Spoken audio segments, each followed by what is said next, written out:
Ladies and gentlemen, gather round as I, Fravard Ichigo, present to you a spectacle of unparalleled magnificence. Today, we delve into the miserable existence of none other than Dante Flipstein, a name synonymous with mediocrity when juxtaposed against the brilliance that is yours truly. Prepare to be astounded by the sheer contrast of our destinies, a dichotomy so stark it could make the blind weep in recognition. Let us commence with the foundation of Dante's failures, a bedrock built on the crumbling sands of incompetence. Picture, if you will, a man striving to craft a masterpiece, yet armed only with the bluntest of tools and the vaguest of notions. His schemes, grandiose in their inception, unravel like the flimsiest of tapestries when faced with the razor-sharp intellect that I wield. Where I conquer, he falters. Where I innovate, he stagnates. It is almost pitiable, were it not so entertaining to witness. Now, consider Dante's laughable attempts at strategy. His plans, akin to a child's crude drawings, lack the finesse, the nuance, the sheer artistry that defines my every maneuver. He plots, he schemes, and yet his every move is but a shadow play, eclipsed entirely by the blazing sun that is my strategic genius. Imagine a game of chess where I am the grandmaster, moving pieces with calculated precision while Dante flounders with the basics, unable to foresee the inevitable checkmate.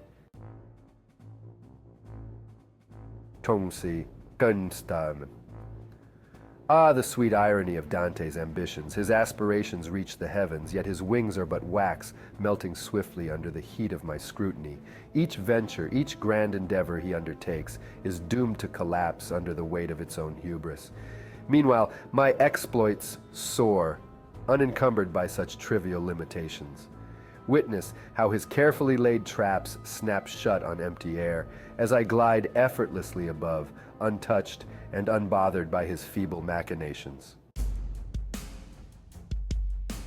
Let us not forget the personal vendetta, the so-called rivalry that Dante clings to with the desperation of a drowning man grasping at straws.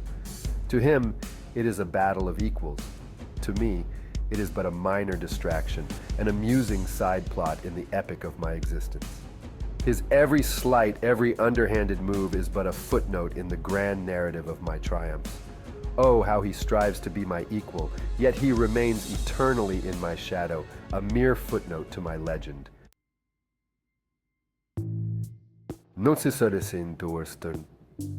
Consider his minions, the sycophants and lackeys who rally to his cause.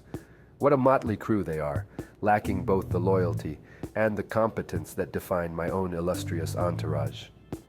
They follow him out of fear, out of desperation, while my allies are bound by respect, by admiration, by the recognition of true greatness. His leadership is a facade,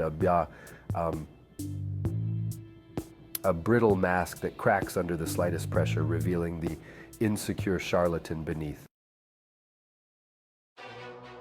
Dante's public persona, the image he so desperately tries to maintain, is nothing more than a house of cards, teetering precariously with each gust of truth. His boasts, his bravado, they crumble when faced with the stark reality of my superiority. The public, bless their simple hearts, may be fooled for a time, but eventually the scales fall from their eyes and they see him for what he truly is. A pale imitation of greatness, a counterfeit king in a realm ruled by yours truly. Seventh, observe the contrast in our legacies. While Dante's endeavors leave naught but a trail of disappointment and unfulfilled promises, my every action, my every decision, is a masterstroke in the grand canvas of history, where his name will be whispered with derision and regret. Mine will be heralded with reverence and awe. His legacy is a cautionary tale, mine an epic saga of brilliance and dominance. Eighth, and what of his intellect, you ask? Ah, there lies the most tragic of truths. For Dante is not a simpleton, far from it. His mind is a finely tuned instrument, yet it plays only discordant notes, lacking the harmony, the cohesion, the sheer virtuosity that defines my own mental symphony. He is a craftsman, skilled, yet uninspired, forever eclipsed by the true artist that is Fravardin Ichigo. Ninth now, dear viewers, let us address you, the audience, the hapless souls who might, in some dim recess of their minds, harbor sympathy for Dante Flipstein. How misguided you are, how pathetically naive to even entertain the notion that he could ever measure up to my exalted stature. Your admiration for him is a testament to your own lack of discernment, your own inability to recognize true greatness when it stands before you.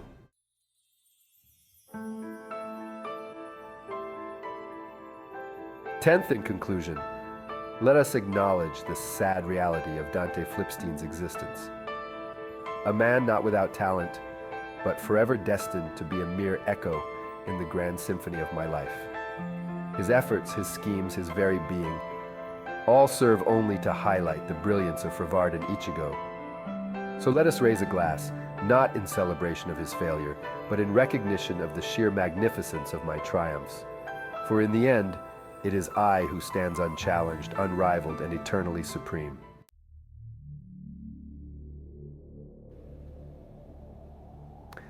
Thank you, dear viewers, for indulging in this exploration of Dante Flipstein's inadequacies. May it serve as a reminder of the chasm that separates true genius from mere pretension. Until next time, remember, to bask in the glory of Fravardin Ichigo is to witness the pinnacle of human excellence.